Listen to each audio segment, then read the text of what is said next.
결혼은 하나님께서 해주시기 때문에 인간이 그것에 대해서 중지하거나 또 인간이 그것을 마음대로 할 수 없음을 그리고 하나님께서 그 결혼 제도를 세우신 것은 하나님께서 보시기 심히 좋은 그런 제도로 그래서 보기 좋지 않았던 것을 보기에 좋으신 것으로 바꾸는 제도였다라는 이야기를 나눴습니다.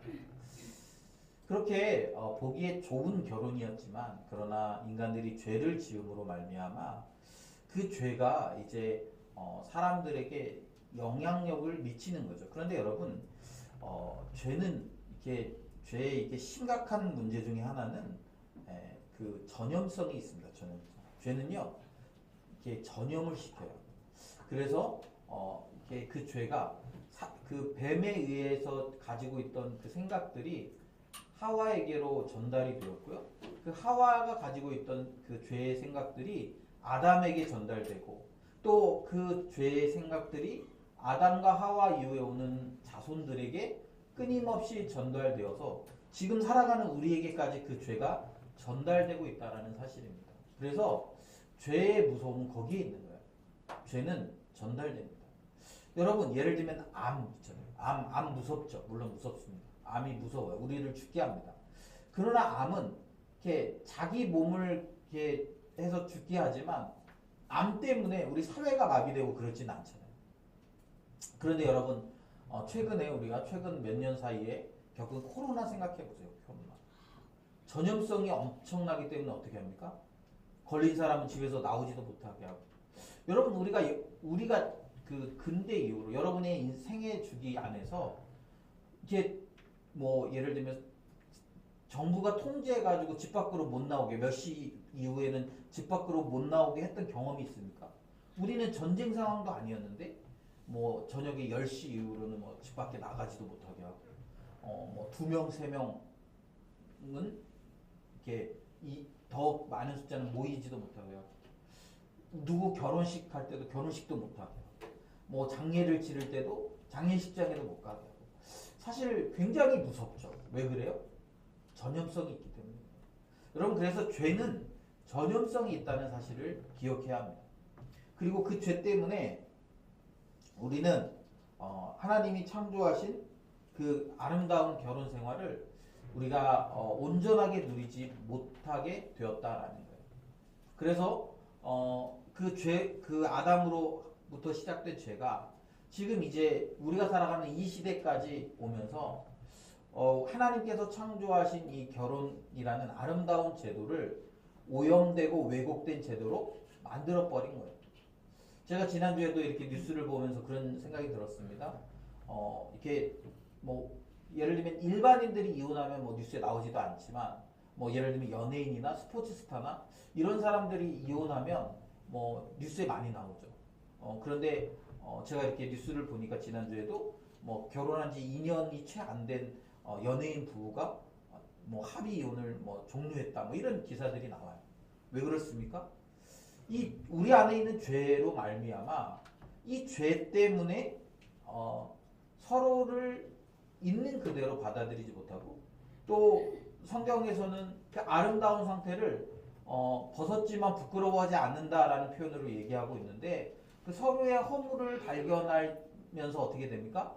서로의 그 허물을 정죄하고 판단하고 그것을 이 결혼을 이렇게 멈추는 그런 도구로 사용하는 것이죠. 그래서 결혼제도 안에도 뭐가 필요하다라는 거예요? 구원이 필요합니다.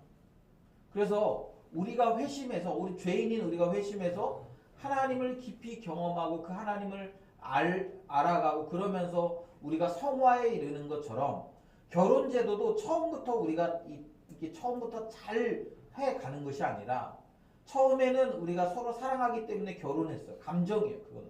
그러나 시간이 지나면서 어떻게 합니까? 시간이 지나면서 성숙해지고 더 그리스도를 알아가고 우리의 인격이 성숙해지는 만큼 상대방에 대한 배려와 상대방에 대한 사랑의 마음도 더 깊이 성숙해져 가는 거예요. 그래서 어떻게 됩니까? 그래서 종국에는 하나님께서 창조하신 아름다운 결혼제도, 보시기에 심히 좋았다라고 말씀하신 부족한 것들이 온전함으로 채워진 그런 결혼 제도에 도달할 수 있다라는 거예요. 그리고 이제 우리가 그러면서 이제 그 이후에 하나님께서 주신 가정에게만 주신 그 성으로서의 결혼, 성으로 선물로서의 성을 이야기 나눴고요. 그리고 이제 오늘은 제가 이렇게 한 가지 이야기를 나누려고 하는 것은 뭐냐면 아까도 얘기했지만 우리 인간들은 모두 다 죄에 전염되어 있는 상태라는 거죠. 그러다 보니까 이 자기의 죄를 잘 다스리지 못하면 어떤 일들을 합니까? 다른 사람을 상처 주고 다른 사람을 고통스럽게 하는 일들이 일어나는 거예요.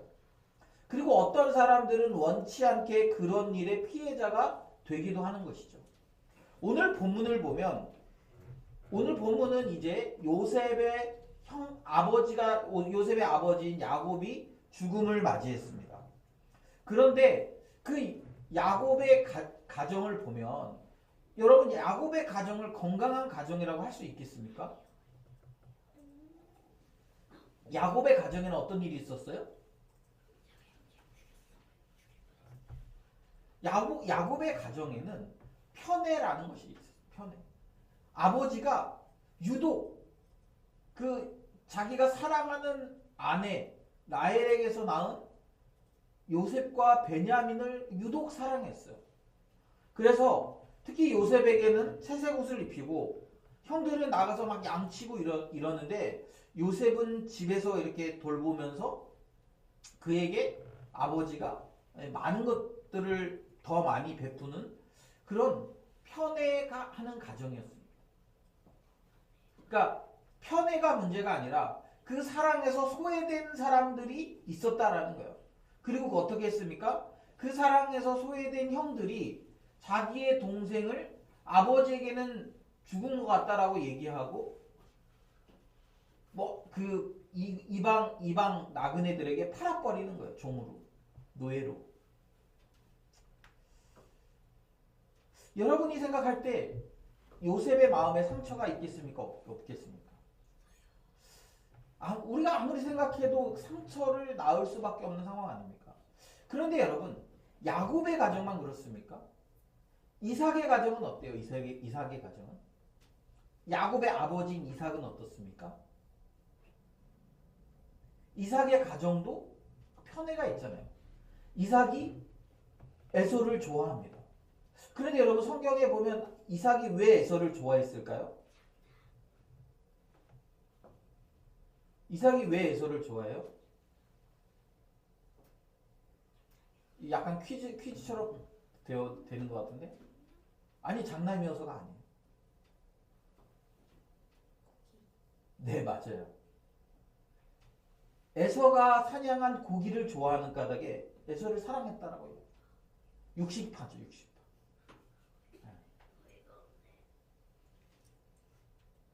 굉장히 그 이상한 이유를 가지고 이상한 이유 때문에 에서를 너무 사랑해요. 그리고 이삭의 어머니는 어떻습니까? 이삭의 아내는 어때요? 야곱을 사랑하는 거죠. 여러분 이 가정도 건강한 가정일까요? 아니요. 그렇지 않습니다. 건강한 가정이 아니에요. 여러분 아브라함의 가정은 어떨까? 제가 지금 계속 올라가고 있는 걸 여러분 느끼시죠?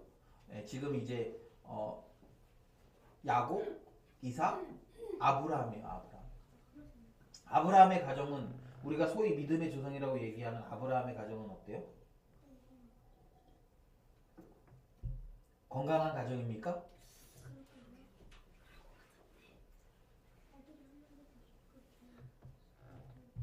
건강한 가정이에요? 아니요. 아브라함은요, 자기의 목숨을 건지기 위해서 아내인 사라를 자기의 아내라고 얘기하지 않고 자기의 누이라고 이야기합니다. 그래서 어떤 일을 합니까? 애굽 왕이 그 여인을 데려가서 동침하려고 하죠. 여러분 이 사건이 아내인 사라에게는 얼마나 큰 상처였겠어요. 그렇지 않아요?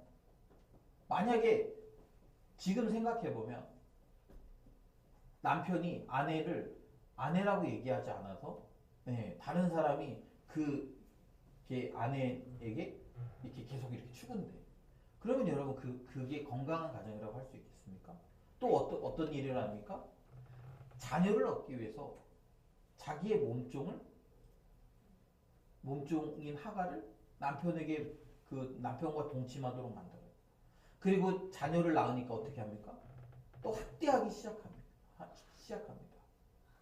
그리고 사레가 아이를 낳았을 때 이스마엘이 그 동생을 이렇게 괴롭히는 걸 보고 어떻게 합니까? 두 사람을 괴롭혀서 쫓아냅니다.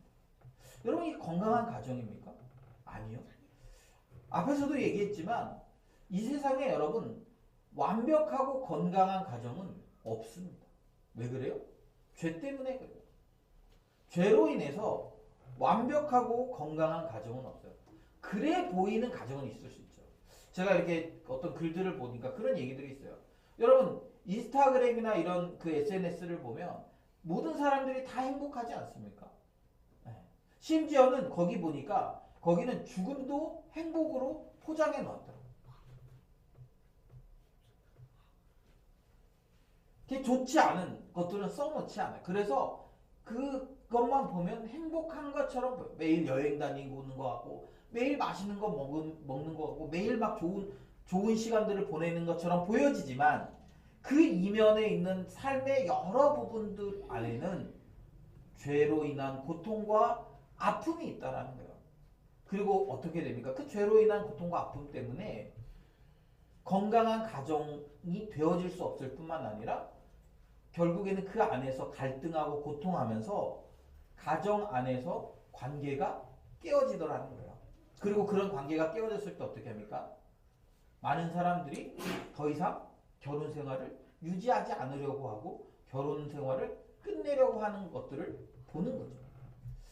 여러분, 오늘 우리는 이 건강하지 않은 가정 안에서 또 이 건강하지 않은 죄로 인해 있는 가정 안에서 그런 여러 가지 문제들이 발생했을 때 우리는 과연 어떤 태도를 취해야 하는가라는 것들을 좀 오늘 본문을 통해서 좀 살펴보려고 합니다.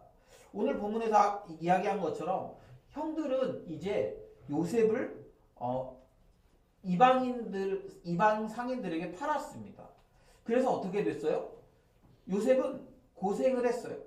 뭐 이렇게 그 보디발의 집에 가서 고생도 했고, 그리고 또 물론 이제 그 고생이 끝나고 결국에는 애굽의 총리가 되긴 했습니다. 그러나 요셉에게 그 사건 자체는 어쩌면 잊을 수 없는, 씻을 수 없는 상처로 남아있을 가능성이 높습니다. 그리고 형들도 그 사실을 알았던 것 같아요. 그래서 어떻습니까? 아버지 야곱이 죽고 난 이후에 요셉이 그 자기들에게 보복할 것에 대한 두려움이 가득했다라는 거예요. 그래서 어떻게 합니까? 요셉이 먼저 말하기 전에 형들이 이제 이렇게 이야기합니다. 우리 17절 한번 볼까요? 17절 형들이 이야기합니다. 우리 17절 같이 읽습니다. 시작.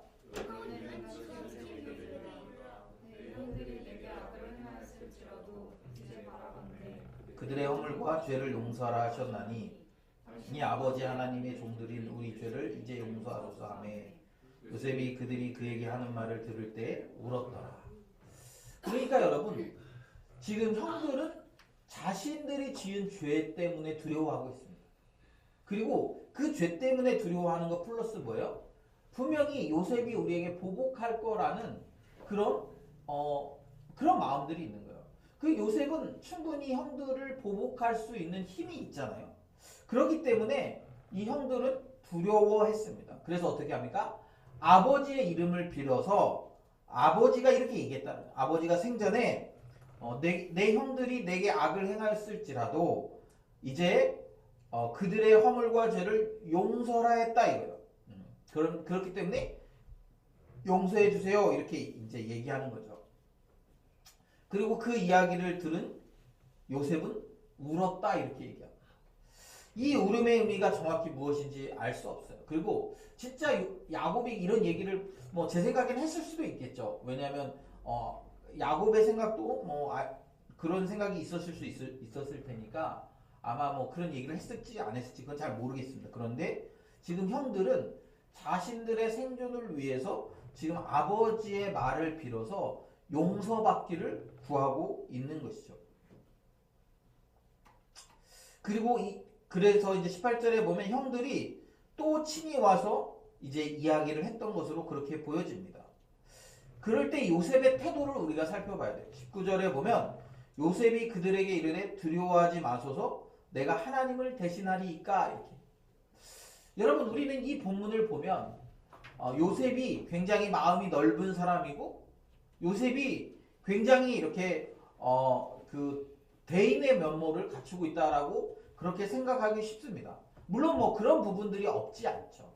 자기를 괴롭히고 고통스럽게 한 사람들을 용서하는 그런 아량이 있는 요셉의 모습을 볼 수 있습니다. 그런데 여러분 요셉이 왜 그들을 용서할 수 있었을까요? 마음이 넓어서 그렇습니까?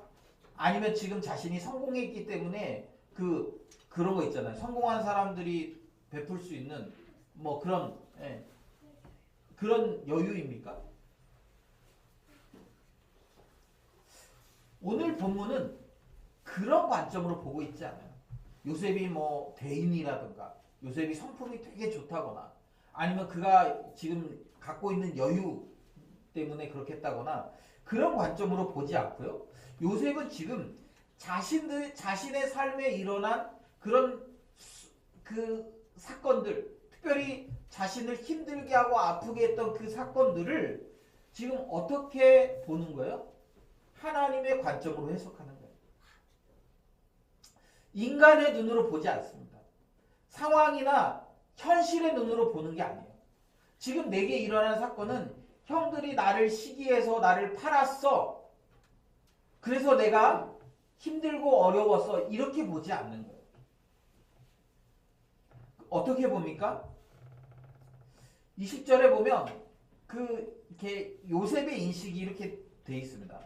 당신들은 나를 해하려 하였으나 하나님은 그것을 선으로 바꾸사 오늘과 같이 많은 백성의 생명을 구원하게 하시려 하셨나니.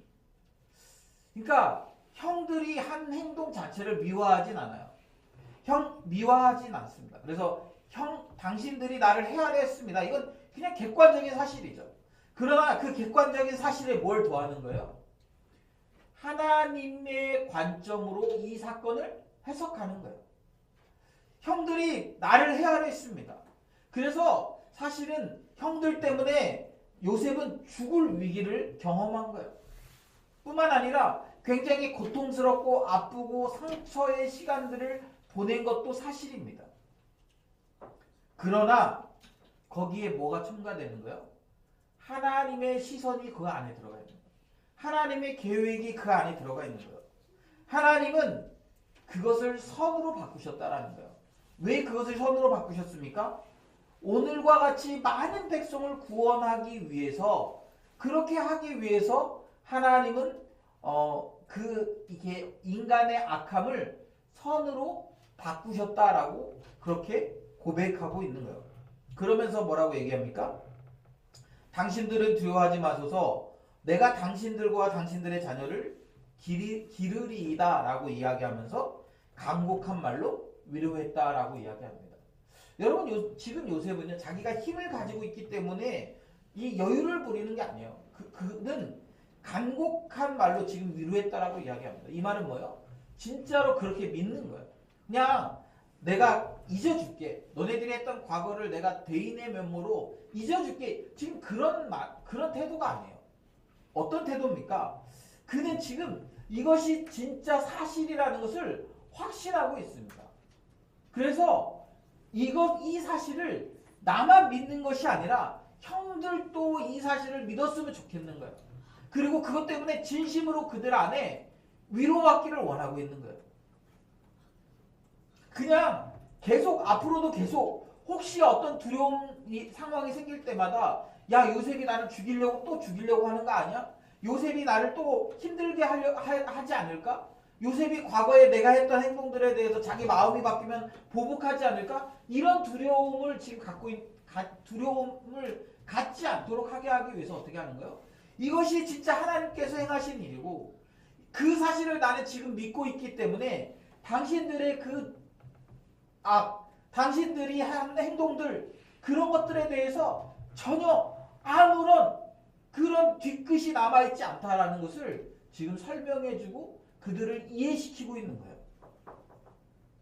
여러분 사실 이럴 필요까지 없잖아요. 피해자인데 요셉은 피해자인데 피해자가 지금 굳이 이렇게까지 가해자들을 향해서 위로하고 그렇게 할 필요가 없는데도 불구하고 지금 요셉은 그 일을 하고 있는 거예요. 왜 그렇습니까? 하나님이 행하신 일이기 때문에. 하나님이 행하신 일이고 요셉은 그 사실을 경험했고 지금 그것을 마음 깊이 받아들이고 있는 거예요. 그래서 어떻습니까? 요셉 안에는 그것이 상처로 남아있지 않는 거예요. 상처로 남아있지 않고 어떻게 반응하는 거예요? 그것을 하나님의 놀라운 섭리와 계획으로 받아들이고 있는 거예요. 그렇게 하기 위해서는 우리에게 뭐가 필요합니까? 우리에게 일어나는 사건들을 하나님의 시선으로 하나님의 관점으로 해석하는 그런 것들이 필요한 거예요. 여러분 우리가 그런 얘기 하잖아요. 인생의 여러 사건들은요. 인생의 여러 사건들은 그 상황과 현실은 뭐 변하지 않죠. 그러나 그것을 어떻게 바라보느냐에 따라서 그것을 내가 어떻게 해석하고 어떻게 바라보느냐에 따라서 희극이 될 수도 있고 비극이 될 수도 있는 거예요. 저희 아이들이 중국에서 이제 그 학교를 다녔잖아요. 학교 다닐 때 저희 아이들이 굉장히 힘들어 했습니다. 중국어도 잘 못하죠. 가서 하루 종일 잘 알아듣지도 못하는데 멍하니 앉아있다 오죠. 그래서 아이들이 그 초창기에 학교 다닐 때 굉장히 힘들어하고 굉장히 마음이 어려워했어요. 물론 뭐 조금 시간이 지나면서 학교에 적응하긴 했지만 그래도 중국 생활 자체를 굉장히 힘들어하고 아파했습니다. 힘들어했어요. 그래서 저희 애들이 막 중국에 대해서 막 이렇게 막 싫다 막 이런 얘기하고 막 중국에 있을 때 그랬었어요. 그랬는데요. 이제 저희가 중국을 떠나려고 할 때 중국을 떠나는 그 시점에서 이게 많이 기도했어요. 하나님 앞에 하나님 아이들이 이렇게 중국을 떠나는데 이 중국에 대해서 좋은 기억을 가질 수 있었으면 좋겠습니다. 계속 기도했어요. 근데 저희 아이들이 떠나올 때 그 각 반에서 사실 이제 뭐 말도 안 되고 이러니까 좀 어렵고 힘들게 보냈고 뭐 친구도 많이 못 사귀고 뭐 이랬었는데요. 그랬는데 그 반 선생님들이 우리 아이들이 이렇게 떠난다고 이렇게 굉장히 성대하게 아이들을 환송해 줬어요. 막 이렇게 수업 시간을 빼서 뭐 이렇게 막 편지도 써주고 아니면 편지 아니면 뭐 나와가지고 이렇게 인사도 하고 그래서 이제 막 그런 걸 영상으로 찍어서 보내주기도 하고 그랬고 막 선물도 주고 그래서 저희 아이들이 이렇게 나올 때도 너무 이렇게 감사한 마음으로 나왔고 또 나와서도 중국에 대한 사실 힘든 시간이 훨씬 더 길었거든요. 힘든 시간이 훨씬 더 길었고 뭐 그렇게 뭐 경험하고 싶지 않은 그런 뭐 중국 현지 로컬 학교에 외국인 거의 없는 데서 막 이렇게 중국인들하고 똑같이 살아가고 뭐 학교 급식도 진짜 먹고 싶지 않은 급식들이 막 나오고 그랬는데 그런 기억들보다는 지금은 그 기억들 속에 아름다운 추억으로 시간들을 보내고 있는 거예요. 객관적인 상황으로 보면 많이 힘들었어요. 그러다가 마지막에 뭐 사람들이 뭐 좀 잘 환대해 줬어요. 그 객관적인 사실로 보면 그게 다예요. 그러나 어떻습니까? 그 시간들을 재해석하는 거죠. 재해석. 여러분 우리가 우리의 인생에 겪는 수많은 어려움들, 아픔들 여러분 죄로 가득한 찬 세상이기 때문에 죄인들이 우리가 모두가 다 죄인들이기 때문에 아직 완전히 성화되지 않은 그런 존재들이기 때문에 서로 상처를 주기도 하고 상처를 받기도 해요. 의도하지 않았지만 그것이 서로에게 상처가 되고 서로를 아프게 하는 그런 말과 행동들이 될 때가 있습니다. 그리고 그런 말과 행동들로 인해서 어떻습니까? 누군가는 깊은 상처를 받고 아파하기도 해요. 그리고 때로는 그것이 관계를 돌이킬 수 없을 만큼 깊은 절망의 관계로 그렇게 끌고 가기도 해요. 그래서 세상 사람들은 어떻게 됩니까? 그 정도 관계가 되면 야 이제 우리 여기서 결혼생활 끝내자 이렇게 가는 거예요. 그런데 여러분 우리 그리스도인들은 그렇게 끝낼 수 없다라는 거예요. 그러면 목사님 어떻게 해야 돼요? 그러면 그렇게 관계가 힘든데 어떻게 해야 돼요? 네. 그 관계를 서로 간의 문제로 풀려고 하면 안 돼요. 문제는 뭐예요? 계속 서로 간에 자기의 의견과 자기의 생각으로 이 문제를 풀려고 하니까 서로 갈등만 계속되는 거예요. 갈등이 있는 상태에서 서로 그 문제를 풀어보자고 서로 자기의 의견들을 얘기하다 보면 그 문제가 쉽사리 해결되지 않습니다. 어떻게 돼요? 계속 서로의 상처를 후벼파거나 아니면 서로에 대한 그 사랑하는 마음들이 점점 사라지는 거예요. 그럴 때 여러분 우리는 어떻게 해야 됩니까? 그 문제를 서로 간에 풀려고 하지 않고 하나님과 풀어내는 거예요. 하나님께 그 문제를 내어드리는 거죠. 그리고 어떻게 합니까? 하나님의 시선으로 그 문제를 다시 해석하는 거예요. 내가 해석한 거, 그래서 나에게 상처가 되고 내가 해석해서 그래서 나에게 아픔이 된 사건들이 아니라 하나님은 이 사건을 통해 어떤 일을 생각하고 계시는가? 하나님이 이 사건을 통해 내 삶에 어떤 방향으로 내 삶이 이끌어져 가기를 원하시는가? 하나님이 이 사건을 통해 나에게 무엇을 가르치시고 무엇을 깨닫게 하시기를 원하시는가? 그런 관점으로 우리가 생각해야 된다라는 거예요. 그리고 그런 관점으로 그 문제를 바라보기 시작하면 그러면 자연스럽게 이 문제가 풀려지기 시작한다라는 거예요. 여러분 대부분 그렇습니다. 제가 항상 하는 얘기가 있어요. 여러분 싸움은 고만고만한 상태에서 되는 거예요. 예를 들면 제가 저희 하준이하고 막 진짜로 막 그냥 장난이 아니라 진짜로 싸움을 한다고 생각해 보세요. 그러면 여러분 그 광경을 보면 여러분 뭐라고 얘기하시겠습니까? 제가 막 하준이하고 진짜 막 싸워. 그러면 여러분 제가 너무 유치한 거 아닙니까? 제가 유치하니까 싸움이 되는 거예요. 제가 하준이 수준이니까 싸움이 되는 거예요. 저는 아빠니까 제하고 싸움을 할 이유가 없고 그렇게 할 수도 없어요. 제가 항상 얘기하는 게 뭐냐면 고만고만한 상태니까 싸우는 거예요. 한 사람이 월등히 더 성숙하면요 싸움이 일어나지 않습니다. 그런데 우린 거의 대부분 다 고만고만한 사람들끼리 살죠. 그러니까 어떻습니까? 계속 싸우고 투닥거리고 계속 그렇게 해요. 제가 보면 저희 애들을 보면서 저희 애들이 다 2살 차이잖아요. 그러니까 2살 차이니까 뭐 그 지들끼리 수시로 서로 의견이 안 맞아서 뭐 투닥거리고 싸워요. 가끔은 제가 그런 생각을 너희들끼리 중지하도록 그냥 좀 내버려둘 너희들끼리 알아서 조금 싸우더라도 그 사건 그 상황들을 알아서 잘 중지할 수 있기를 바라면서 좀 기다려봐요. 그런데 잘 안 돼요. 왜 그래요? 생각하는 수준이 비슷해서 그랬어요. 그런데 여러분 한 사람이 월등히 성숙해. 그래서 그것을 뛰어넘어. 그러면 어떻게 됩니까? 그러면 싸울 이유가 없어요. 그러면 싸우지 않습니다. 그런데 그 성숙함이 개인적인 성숙함을 얘기하는 게 아니에요. 내가 좀 뭐 성숙함을 갖춰라, 내 인격을 돌봐라 그런 얘기를 하는 게 아니에요.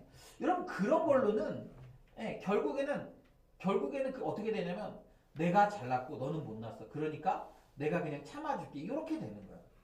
그런데 여러분 상대방이 그걸 모를까요? 내가 그런 태도로 상대방을 대하면요. 상대방이 다 알고 있습니다. 그래서 여러분 그런 게 아니에요. 오늘 요셉이 한 것처럼 하나님이 행하신 그 일에 대해서 자기 자신도 깊이 원래 아마 제가 생각할 때 요셉도 형들에 대한 원망이 되게 많았을 것 같아요. 형들에 대한 원망도 있고 그 나중에 형들 만나면 내가 뭐 죽일 거야 이 정도는 아니어도 내가 멱살 잡고 뭐 내가 뭐라 할 거야 뭐 이런 생각들은 좀 하지 않았겠습니까? 그런데 요셉도 그런 생각에 사로잡혀 있었을지 모르지만 그러나 그도 이 상황을 하나님의 관점으로 해석하니까 이것들은 형들의 잘못이 아니라 하나님이 그 일을 위해서 예비해 두신 것이다라고 믿으니까 형들에 대한 미움이 눈 녹듯이 사그라드는 거예요. 여러분 우리에겐 이런 해석들이 필요한 거예요. 이런 해석들이. 제가 이렇게 가끔 얘기하지만 저희 어머님이 가끔 이제 저를 보면서 그런 얘기합니다. 너희 아버지가 살아계셨으면 참 좋았겠다. 저희 아버님이 일찍 돌아가셨으니까. 그러니까 아마 살아계셨으면 너를 정말 엄청 이뻐하고 너 이렇게 지금 뭐 목회 같은 거 할 때도 아마 이렇게 살아계셨으면 열심히 도와주고 할 거야. 이런 얘기를 가끔 하세요. 그럴 때마다 제가 하는 얘기가 있어요. 아버지가 살아계셨으면 내가 과연 성숙한 사람이 됐을까요? 아버지가 살아계셨으면 과연 제가 목회를 한다고 했을까요? 혹시 나도 이렇게 그냥 아버지 있는 집안에서 자라서 그냥 대충 믿고 대충 사는 사람이 되지 않았을까요? 제가 그런 얘기를 하거든요. 그리고 전 진짜로 그렇게 생각해요. 내가 하나님을 만날 수 있었던 그 과정 안에는 지독히 외롭고 지독히 힘들었던 그런 시간들이 저에게 있었거든요. 정말 이렇게 광야 같고 아무도 이렇게 돌봐주는 것 같지 않은 그래서 나만 홀로 살아남아 있는 것 같은 그런 지독한 외로움과 고독이 있었기 때문에 제가 하나님께 나아갈 수 있었거든요. 그래서 저는 진짜로 그렇게 생각해요. 아버님이 일찍 돌아가셨고 그것 때문에 겪은 내 삶의 여러 과정들이 하나님께서 나를 성숙시키고 나를 사용하시기 위해서 부르시고 훈련시키신 하나의 과정이라고 믿는 거예요. 그래서 저는 한 번도 야 우리 아버지가 살아계셨으면 좋았었겠다 이런 생각을 하지 않습니다. 뭐 물론 그래서 돌아가셨으면 좋겠다 이게 아니라 이미 돌아가신 그 상황을 그냥 그대로 받아들이는 거예요. 여러분 저는 그런 생각이 듭니다.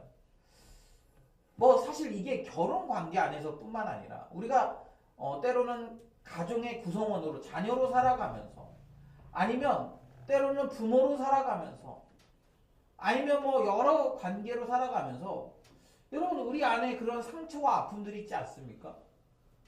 부모 때문에 받은 상처 아니면 자녀 때문에 받는 상처 아니면 또 다른 가족 누군가 때문에 받는 상처들이 있잖아요. 여러분 그 문제를 그 사람하고 씨름하지 마세요. 아까도 이야기한 것처럼 우리가 고만고만한 존재들이기 때문에 그 사람하고 그 문제를 해결하려고 한다고 그 문제가 잘 해결되지 않습니다. 더 원망만 쌓이고 더 아파지는 거예요. 우리는 이 문제를 가지고 하나님 앞에 나아가는 거예요. 하나님 앞에 하나님 이 문제를 내가 가진 감정으로 해석하거나 내가 가진 상처로 이 문제를 해석하지 않고 하나님의 관점으로 이것들을 해석할 수 있도록 하나님의 시선으로 이것들을 해석할 수 있도록 도와주십시오라고 이야기하는 거예요.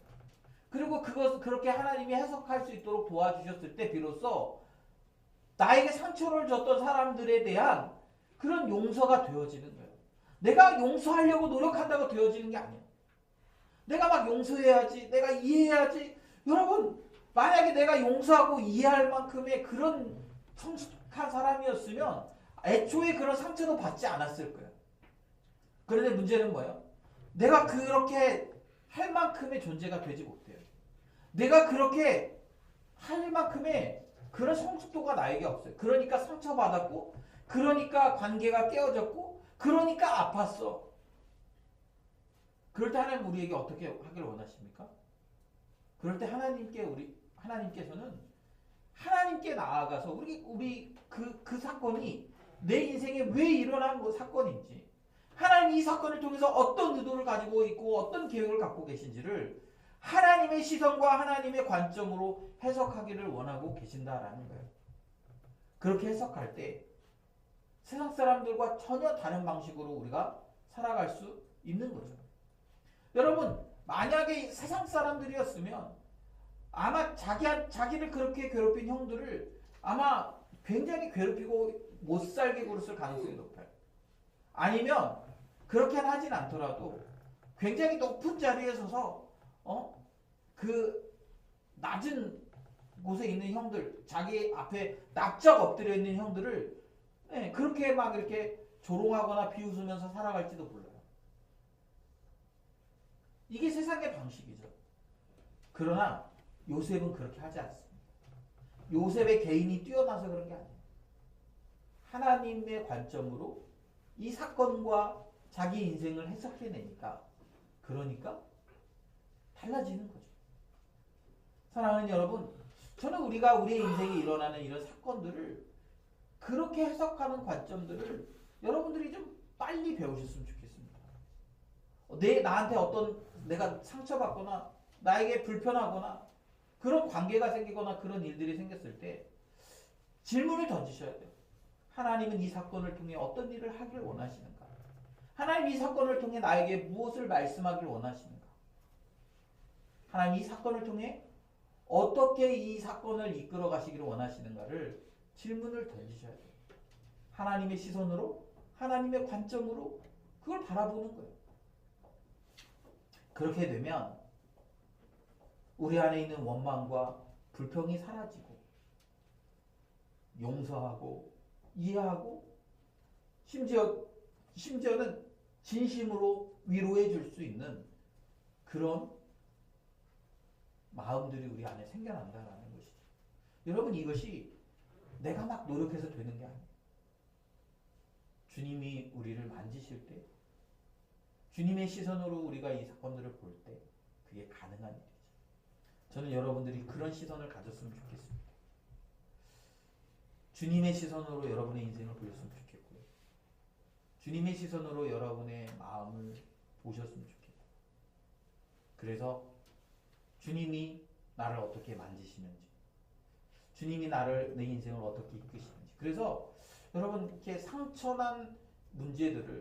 있는 문제들을 이렇게 그냥 막 이렇게 그 사람과 싸워서 해결하는 게 아니라, 그 상황과 막 이렇게 싸워서 해결하는 게 아니라 하나님으로 해결되는 그것들을 여러분들이 경험하셔서 앞으로 여러분들이 이제 결혼하면 또 여러 가지 그런 갈등들을 겪게 될 텐데요. 그럴 때 그 갈등들 안에서 이것들을 하나님의 관점으로 보는 그런 우리 성도님들이 되셨으면 좋겠습니다. 이 시간 우리 같이 찬양할 텐데요. 우리 시선이라는 찬양 우리 함께 찬양하겠습니다. 찬양의 가사가 이렇게 시작합니다. 내게로부터 눈을 들어 주를 보기 시작할 때 주의 일을 보겠네. 내 작은 마음 돌이키사 하늘의 꿈꾸게 하네. 주님을 볼 때. 성령이 나를 변화시켜 모든 두려움 사라질 때 주의 일을 보겠네. 황폐한 땅 한가운데서 주님 마음 알게 되리. 주님을 볼 때. 여러분, 우리가 주님의 마음으로, 주님의 시선으로 우리의 삶을, 우리의 감정을, 우리의 상황들을, 우리의 상처들을 바라보았으면 좋겠습니다. 그럴 때 주님께서 주님의 일을 보게 하실 것입니다. 우리 함께 찬양합시다.